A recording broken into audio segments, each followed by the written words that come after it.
आषाढ़ शुक्ल पक्ष की देवशयनी एकादशी 25 जुलाई को पड़ रही है।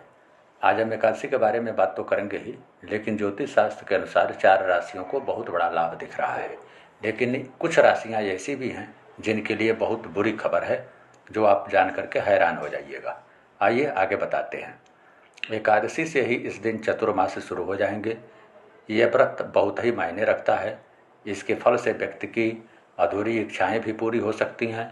साल में 12 एकादशी होती है, लेकिन उसमें से कुछ बड़ी एकादशी भी मानी जाती है। जैसे देवशयनी एकादशी भी एक बड़ी एकादशी है। तो नमस्कार दोस्तों, श्री माधव ज्योतिष संस्थान में आपका हार्दिक स्वागत है। आज हम बात करेंगे देवशयनी एकादशी पर। पहले मुहूर्त के बारे में जान लेते हैं। आषाढ़ एकादशी तिथि का प्रारंभ 24 जुलाई को शाम 6:12 से हो रहा है तथा समाप्ति 25 जुलाई की रात्रि 8:10 पर होगा। एकादशी व्रत की पारणा 26 जुलाई को सुबह 5:39 से लेकर के 8:22 के बीच रहेगा, जो उत्तम समय है। यह देवशयनी एकादशी पर 4 राशियों के लिए एक बहुत बड़ा शुभ संकेत भी लेकर के आ रहा है। यह एकादशी इसलिए भी खास है क्योंकि इस दिन से चतुर्मास लग जा रहे हैं और श्री विष्णु जी 4 माह के लिए क्षीर सागर में निद्रावस्था में चले जाएंगे। चतुर्मास में सभी मांगलिक कार्य बंद हो जाएंगे। ऐसे में अगर आप भी गृह प्रवेश, विवाह, नया घर, वाहन, मुंडन, जनेऊ, संस्कार आदि करना चाहते हैं तो देवशयनी एकादशी से पहले ही इस कार्य को कर लें। देवशयनी एकादशी को पद्मा एकादशी, आषाढ़ी एकादशी और हरिशयनी एकादशी के नाम से भी जाना जाता है।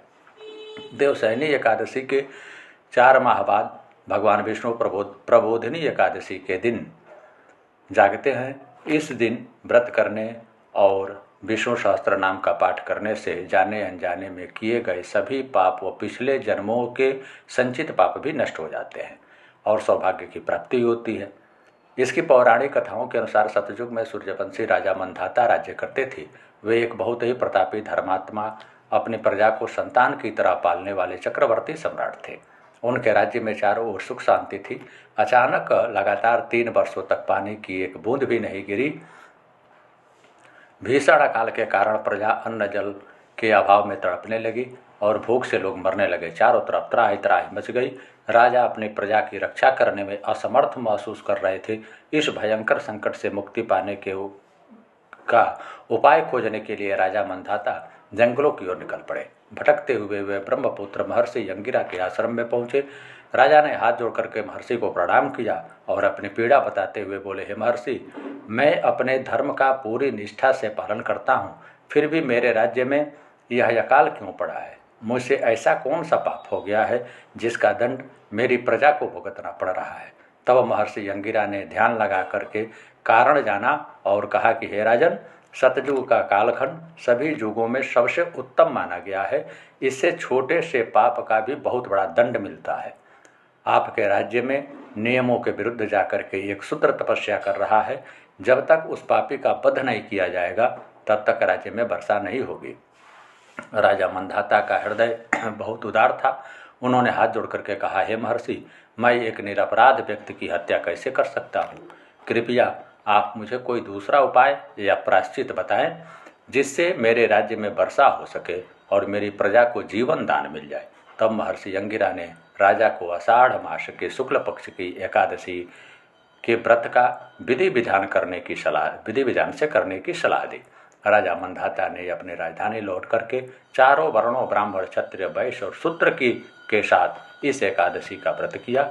एकादशी व्रत के पुण्य प्रभाव से राज्य में मूसलाधार बारिश हुई। पूरी धरती हरी भरी हो गई। खेत फिर से लहलहा उठे और राजा का पूरा राज्य धन धान्य से परिपूर्ण हो गया। इस व्रत के महात्म के अनुसार जो भी भक्त देवशयनी एकादशी का व्रत पूरी श्रद्धा के साथ करता है, उसके सभी पाप नष्ट हो जाते हैं, उसे मनोवांछित फल की प्राप्ति होती है। यह सर्व पापनाशक, आरोग्यवर्धक, दोषों को हरने वाली और गुणों को भरने वाली तथा स्वर्ग और मोक्ष देने वाली है। इसका व्रत बहुत ही उत्तम व्रत है। इसे रखने से तीनों सनातन देवताओं ब्रह्मा, विष्णु और महेश की पूजा करने का फल भी प्राप्त हो जाता है। चतुर्मास में दीप दान करने वाले की बुद्धि, विचार और व्यवहार में ठीक ज्ञान के प्रकाश की वृद्धि होती है। चतुर्मास में पलाश के पत्ते पर किया गया भोजन बड़े बड़े पातकों का नाश करता है और ब्रह्म तत्व को प्राप्त करने वाला होता है। सावन में हरी पत्तेदार सब्जियां, पालक, साग आदि नहीं खानी चाहिए। भादों के महीने में दही और उससे बनी चीज़ें, कढ़ी, छाछ नहीं खानी चाहिए। आश्विन मास में दूध का सेवन नहीं करना चाहिए और कार्तिक मास में उड़द दाल का सेवन नहीं करना चाहिए। ज्योतिष के अनुसार इस बार देवशयनी एकादशी कुछ खास राशियों के लिए विशेष संकेत लेकर के आ रही है। इन राशियों के जीवन में सुख, समृद्धि और वैवाहिक जीवन में सुधार देखने को मिल सकता है। आइए जानते हैं किन राशियों को इस एकादशी का विशेष लाभ मिलने वाला है। पहली राशि है मेष। मेष राशि के जातकों के लिए यह दिन सकारात्मक परिणाम देने वाला रहेगा। भगवान विष्णु की कृपा से आय के नए स्रोत खुल सकते हैं। निवेश से लाभ मिलने की संभावना है, लेकिन किसी भी निर्णय से पहले सोच समझकर कदम उठाएं। कैरियर में उन्नति के संकेत हैं और आप नई उपलब्धि हासिल कर सकते हैं। हालांकि अति आत्मविश्वास से बचना जरूरी है, वरना काम प्रभावित हो सकता है। वैवाहिक जीवन में खुशियां बढ़ेंगी और जीवन साथी के साथ अच्छा समय बिताने का अवसर मिलेगा। इस दिन आपको नीले रंग का प्रयोग करना चाहिए। नीला रंग आपके लिए बेहद शुभकारी रहेगा। अगली राशि है वृष। वृष राशि के जातकों के लिए देवशयनी एकादशी कैरियर में सफलता का संकेत दे रही है। आपके प्रयास को सराहना मिलेगी और कार्यक्षेत्र में अच्छे परिणाम देखने को मिलेंगे। विष्णु भगवान और माता लक्ष्मी की कृपा से आर्थिक स्थिति मजबूत होगी। पुराने निवेश से अचानक लाभ मिलने के योग हैं, जिससे आपकी बचत बढ़ सकती है। यह दिन आपको आगे बढ़ने में कई अवसर देगा। रचनात्मक कार्यों से जुड़े लोगों को विशेष पहचान मिल सकती है। इस दिन आपको लाल रंग का उपयोग करना चाहिए, यह आपके लिए बेहद लाभकारी सिद्ध होगा। अब बात कर रहे हैं कन्या राशि की। कन्या राशि के जातकों के लिए यह एकादशी आर्थिक दृष्टि से अनुकूल साबित हो रही है। माता लक्ष्मी की कृपा से आपकी वित्तीय स्थिति में सुधार आएगा। यदि आप किसी नए कार्य की शुरुआत करना चाहते हैं तो समय आपके पक्ष में है और सफलता मिलने की पूरी संभावना है। कैरियर में आगे बढ़ने के रास्ते आसान होंगे। स्वास्थ्य अच्छा रहेगा। पारिवारिक माहौल सुखद बना रहेगा। दोस्तों और करीबियों का सहयोग आपको मिलने वाला है। साथ ही किसी पुराने मित्र से मुलाकात हो सकती है। इस दिन आपको सफ़ेद रंग पहनना विशेष शुभकारी रहेगा। अगली राशि है तुला। तुला राशि के जातकों के लिए यह दिन उपलब्धियों से भरा हो सकता है। कार्यक्षेत्र में आपकी मेहनत रंग लाएगी और सकारात्मक परिणाम देखने को मिलेंगे।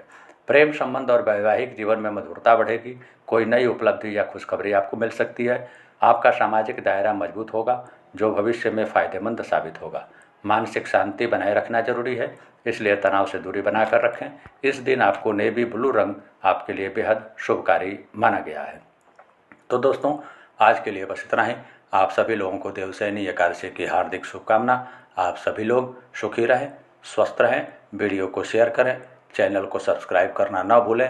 फिर मिलते हैं अगले वीडियो में। तब तक के लिए जय माँ भवानी।